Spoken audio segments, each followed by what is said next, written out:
أعوذ بالله من الشيطان الرجيم. بسم الله الرحمن الرحيم. ولا تقولوا لمن يقتل في سبيل الله أموات بل أحياء ولكن لا تشعرون. അസ്സലാമു അലൈക്കും വറഹ്മത്തുള്ളാഹി വബറകാതുഹു. സൂറത്തുൽ ബഖറയിലെ 155 ആയത്താണ് നിങ്ങൾ ശ്രവിച്ചത്. അതിൻ്റെ അർത്ഥം ഇപ്രകാരമാകുന്നു: അള്ളാഹുവിൻ്റെ മാർഗത്തിൽ വധിക്കപ്പെട്ടവരെ സംബന്ധിച്ച് മരിച്ചവർ എന്ന് നിങ്ങൾ പറയരുത്. അല്ല, അവർ ജീവിച്ചിരിക്കുന്നവരാണ്, പക്ഷെ നിങ്ങളത് ഗ്രഹിക്കുന്നില്ലെന്ന് മാത്രം. ഈ ആയത്തിൻ്റെ തഫ്സീറിൽ തുടർന്നുകൊണ്ട് സയ്യിദന ഹസ്രത്ത് മുസ്ലിം മൗഊദ് റളിയല്ലാഹു തആല അൻഹു പറയുന്നു: തഹ്വീലുൽ ഖിബ്ല മാറ്റത്തെക്കുറിച്ച് മറ്റ് വ്യാഖ്യാതാക്കളിൽ നിന്നുള്ള എൻ്റെ അഭിപ്രായ വ്യത്യാസം ശരിയാണെന്ന് ഈ സൂക്തം വ്യക്തമാക്കുന്നു. ഇവിടെ മക്ക വിജയം എന്നല്ല ഖിബ്ല മാറ്റം എന്നാണ് അർത്ഥമെങ്കിൽ ഈ സൂക്തത്തിന് മുമ്പുള്ള ഭാഗങ്ങളുമായി യാതൊരു ബന്ധവുമില്ലാതെ വരും. നമസ്കാരത്തെയും ഖിബ്ലയെയും കുറിച്ചുള്ള ചർച്ചയിൽ രക്തസാക്ഷികളെക്കുറിച്ച് പറയുന്നത് എങ്ങനെയാണ് യോജിക്കുക? എന്നാൽ യുദ്ധത്തെക്കുറിച്ചുള്ള പരാമർശത്തിൽ രക്തസാക്ഷികളെക്കുറിച്ച് പറയുന്നത് തികച്ചും യുക്തിസഹമാണ്. അതിനാൽ മുൻപത്തെ വചനത്തിലെ വമിൻ ഹൈസു ഖറജ്ത, നീ എവിടെ നിന്ന് പുറപ്പെട്ടുവോ എന്നതുകൊണ്ട് ഉദ്ദേശിക്കുന്നത് മക്ക വിജയം തന്നെയാണ്. മക്ക വിജയത്തിനായി നിങ്ങൾക്ക് യുദ്ധം ചെയ്യേണ്ടി വന്നാൽ ഭയപ്പെടേണ്ടതില്ലെന്നും അതിൽ നിങ്ങൾക്ക് ജീവിതമുണ്ടെന്നും അള്ളാഹു വ്യക്തമാക്കുന്നു. കൊല്ലപ്പെടുന്നവരെ മരിച്ചവർ എന്ന് വിളിക്കരുത്, അവർ ജീവിച്ചിരിക്കുന്നവരാണ്. അറിവില്ലായ്മ കൊണ്ട് അവരെ മരിച്ചവർ എന്ന് വിളിക്കുന്നവർക്ക് അതിൻ്റെ പ്രാധാന്യം മനസ്സിലാക്കാനുള്ള ശേഷിയില്ല. എന്തിനാണ് യുദ്ധം ചെയ്യുന്നതും ജീവൻ ബലി നൽകുന്നതും എന്ന് ചോദിക്കുന്നവർക്കുള്ള മറുപടി കൂടിയാണിത്. അള്ളാഹു വിശ്വാസികൾക്ക് നൽകിയ ഉൾക്കാഴ്ച അത്തരം വിമർശകർക്ക് ലഭിച്ചിട്ടില്ല. അള്ളാഹുവിൻ്റെ മാർഗത്തിൽ ജീവൻ വെടിയുന്നവരിലൂടെയാണ് ഇസ്ലാമിൻ്റെ വിജയത്തിൻ്റെ അടിത്തറ പാകപ്പെടുന്നത് എന്ന് അവർക്കറിയില്ല. തങ്ങളുടെ രക്തസാക്ഷിത്വം വഴി ഇസ്ലാമിന് എന്ത് നേട്ടമാണ് ലഭിക്കുക എന്ന് കൊല്ലപ്പെടുന്നവർക്ക് നന്നായി അറിയാം. ഹദീസുകളിൽ ഇപ്രകാരം വന്നിട്ടുണ്ട്: ഹസ്രത്ത് ജാബിർ ബിൻ അബ്ദുല്ലാ റളിയല്ലാഹു അൻഹു അതീവ ദുഃഖിതനായി നിൽക്കുന്നത് കണ്ട് റസൂലുള്ളാഹി സ്വല്ലല്ലാഹു അലൈഹി വസല്ലം കാരണം തിരക്കി. അദ്ദേഹം പറഞ്ഞു: അള്ളാഹുവിൻ്റെ ദൂതരെ, എൻ്റെ പിതാവ് ഉഹദ് യുദ്ധത്തിൽ കൊല്ലപ്പെട്ടു. വലിയൊരു കുടുംബത്തെയും കടബാധ്യതയെയും അവശേഷിപ്പിച്ചാണ് അദ്ദേഹം പോയത്. അപ്പോൾ നബി തിരുമേനി സ്വല്ലല്ലാഹു അലൈഹി വസല്ലം പറഞ്ഞു: മരണശേഷം നിന്റെ പിതാവിന് ലഭിച്ച പദവിയെക്കുറിച്ച് ഞാൻ നിനക്ക് സന്തോഷ വാർത്ത നൽകട്ടെ. അദ്ദേഹം അള്ളാഹുവിൻ്റെ സന്നിധിയിൽ ഹാജരാക്കപ്പെട്ടപ്പോൾ അള്ളാഹു സന്തുഷ്ടനായി അദ്ദേഹത്തോട് നേരിട്ട് സംസാരിച്ചു: എൻ്റെ ദാസനെ, നീ എന്നോട് എന്ത് വേണമെങ്കിലും ചോദിച്ചു കൊള്ളൂ, ഞാൻ നൽകാം. അദ്ദേഹം അപേക്ഷിച്ചു: നാഥാ, എനിക്ക് വീണ്ടും ജീവൻ നൽകി ദുനിയാവിലേക്ക് അയക്കണമെന്നും നിന്റെ മാർഗത്തിൽ ഒരിക്കൽ കൂടി കൊല്ലപ്പെടണമെന്നുമാണ് എൻ്റെ ആഗ്രഹം. അപ്പോൾ അള്ളാഹു പറഞ്ഞു: എനിക്കത് ചെയ്യാൻ സാധിക്കും, പക്ഷെ ഒരിക്കൽ മരിച്ചവർ ദുനിയാവിലേക്ക് മടങ്ങുകയില്ല എന്നത് എൻ്റെ നിയമമാണ്. സത്യവിശ്വാസം സ്വീകരിച്ചവർക്കൊരു കാര്യം നന്നായി അറിയാം: തങ്ങളുടെ മരണം ഒരു ജനതയെ ഉണർത്താൻ കാരണമാകുമെന്നും പരലോകത്ത് അത് വലിയ പ്രതിഫലത്തിന് അർഹമാക്കുമെന്നും അതിനാൽ അവർ മരണത്തെ ഭയപ്പെടേണ്ട ഒന്നായി കാണുന്നില്ല. അവർ അള്ളാഹുവിൻ്റെ മാർഗത്തിൽ ജീവൻ നൽകി അമരത്വം പ്രാപിക്കുന്നു. എന്നാൽ ജീവൻ നൽകാൻ തയ്യാറാകാത്തവർ ജീവിച്ചിരിക്കുമ്പോഴും മരിച്ചവർക്ക് തുല്യരാണ്. ഹസ്രത്ത് മസീഹ് മൗഊദ് അലൈഹി സ്വലാത്തു വസ്സലാം ഡെപ്യൂട്ടി അബ്ദുള്ള ആദമിനെ കുറിച്ച് നടത്തിയ താക്കീത് നൽകുന്ന പ്രവചനത്തിൻ്റെ കാലാവധി കഴിഞ്ഞിട്ടും അയാൾ മരിക്കാതിരുന്നപ്പോൾ ഉപരിപ്ലവമായി കാര്യങ്ങളെ കാണുന്നവർ മിർസ സാഹിബിൻ്റെ പ്രവചനം തെറ്റാണെന്ന് പറഞ്ഞ് ബഹളമുണ്ടാക്കാൻ തുടങ്ങി. ഒരിക്കൽ ബഹാവൽപൂർ നവാബിൻ്റെ ദർബാറിൽ വെച്ച് മിർസ സാഹിബിൻ്റെ പ്രവചനം പൂർത്തിയായില്ലെന്നും ആദം ഇപ്പോഴും ജീവിച്ചിരിപ്പുണ്ടെന്നും പറഞ്ഞ് ചിലർ പരിഹസിച്ചു. നവാബിൻ്റെ ആത്മീയ ഗുരുവായ ചാച്ചറിലെ ഖ്വാജ ഗുലാം ഫരീദ് സാഹിബും അന്ന് അവിടെ ഉണ്ടായിരുന്നു.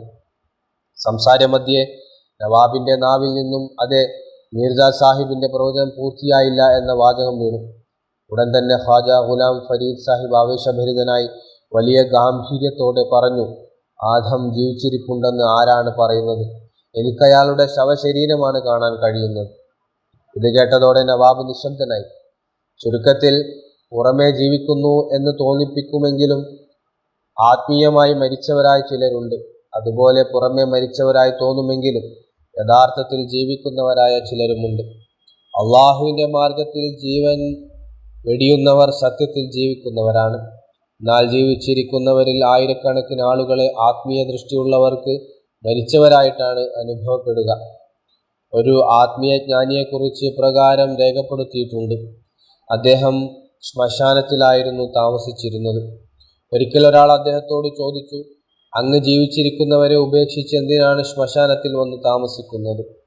അദ്ദേഹം മറുപടി നൽകി, എനിക്ക് നഗരത്തിൽ എല്ലാവരും മരിച്ചവരായിട്ടാണ് തോന്നുന്നത്, എന്നാൽ ഇവിടെ എനിക്ക് ജീവനുള്ള മനുഷ്യരെ കാണാൻ കഴിയുന്നു.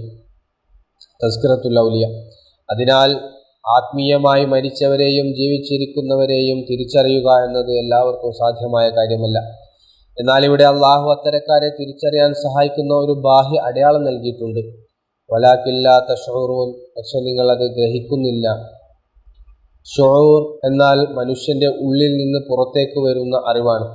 ഉദാഹരണത്തിന് ഒരാൾ മറ്റൊരാളിൽ നിന്ന് ഒരു കാര്യം കേട്ട് ഒരു നിഗമനത്തിലെത്തിയാൽ അതിനെ ശുഊർ എന്ന് വിളിക്കില്ല. എനിക്ക് ആ കാര്യത്തിൽ ബോധം ലഭിച്ചു എന്ന് അയാൾ പറയില്ല. മറിച്ച് എനിക്ക് അറിവ് ലഭിച്ചു, ഇൽമ് ലഭിച്ചു എന്ന് പറയും. ശുഊർ ലഭിച്ചു എന്ന് പറയില്ല. എന്നാൽ തൻ്റെ മനസ്സിനുള്ളിൽ നിന്ന് തന്നെ ഒരു കാര്യം ഉദിക്കുകയാണെങ്കിൽ അയാൾ പറയും, എനിക്ക് ഇന്ന കാര്യത്തെക്കുറിച്ച് ശുഊർ, ബോധമുണ്ടായി എന്ന്. അതുകൊണ്ടാണ് ഒരു കുട്ടി പ്രായപൂർത്തിയാകുമ്പോൾ അവൻ ശുഊറിൻ്റെ പ്രായത്തിൽ എത്തിയെന്ന് പറയുന്നത്. യഥാർത്ഥത്തിൽ അവന് അതിനു മുമ്പും പല അറിവുകളും ഉണ്ടായിരുന്നുവെങ്കിലും അപ്പോഴാണ് അവൻ ആ ബോധോദയത്തിൻ്റെ പ്രായം എത്തിയത് എന്ന് നാം പറയാറുണ്ട്. ശരീരത്തിലെ രോമങ്ങളെ ഷഅർ എന്ന് വിളിക്കുന്നത് അവ ഉള്ളിൽ നിന്ന് പുറത്തേക്ക് വരുന്നത് കൊണ്ടാണ്.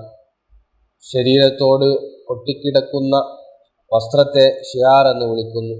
കവിതയെ ഷെയർ എന്ന് വിളിക്കുന്നതും അതിലെ വാക്കുകൾ ഉള്ളിൽ നിന്ന് പുറത്തേക്ക് വരുന്നതിനാലാണ്. കവിതയുടെ ഉള്ളടക്കം മനുഷ്യൻ്റെ ആന്തരിക വികാരങ്ങളുടെ പ്രതിഫലനമായിരിക്കും.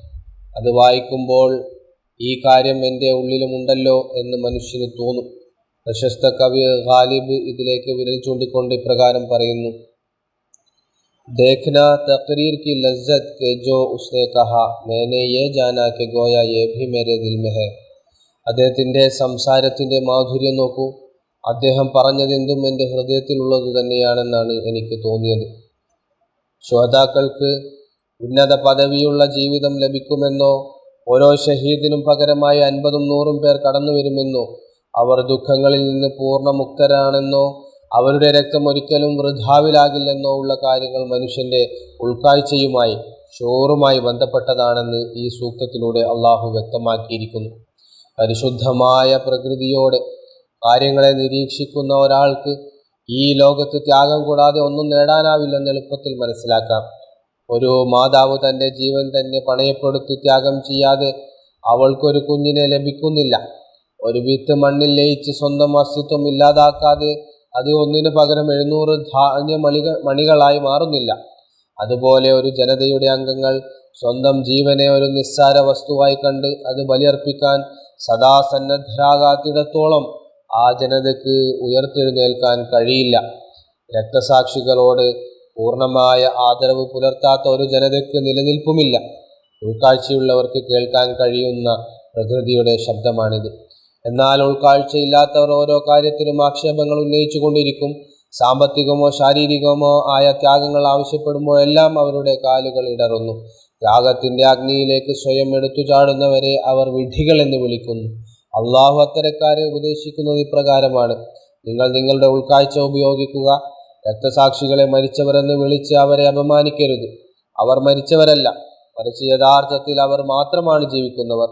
കാരണം ചരിത്രം അവരുടെ നാമങ്ങളെ നിലനിർത്തും. വരും തലമുറകൾ അവരുടെ പാത പിന്തുടരുകയും അവരുടെ നേട്ടങ്ങളെ സ്മരിക്കുകയും ചെയ്യും. അവരുടെ പദവികൾ ഉയരാനും പാപമോചനത്തിനുമായി വരും തലമുറകൾ നിരന്തരം അള്ളാഹുവിനോട് പ്രാർത്ഥിച്ചു കൊണ്ടിരിക്കും.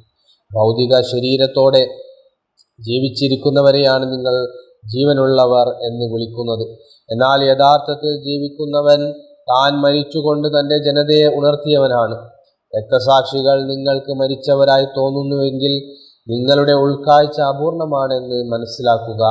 അത് പരിഷ്കരിക്കാനും ജീവിതത്തിൻ്റെയും മരണത്തിൻ്റെയും രഹസ്യങ്ങൾ മനസ്സിലാക്കാനും നിങ്ങൾ ശ്രമിക്കുക. ഈ ആയത്തിൻ്റെ തഫ്സീർ ഇവിടെ അവസാനിക്കുന്നു. വാഖിർ ദവാനാ അൽഹംദുലില്ലാഹി റബ്ബിൽ ആലമീൻ. അസ്സലാമു അലൈക്കും വറഹ്മത്തുള്ളാഹി വബറകാതുഹു.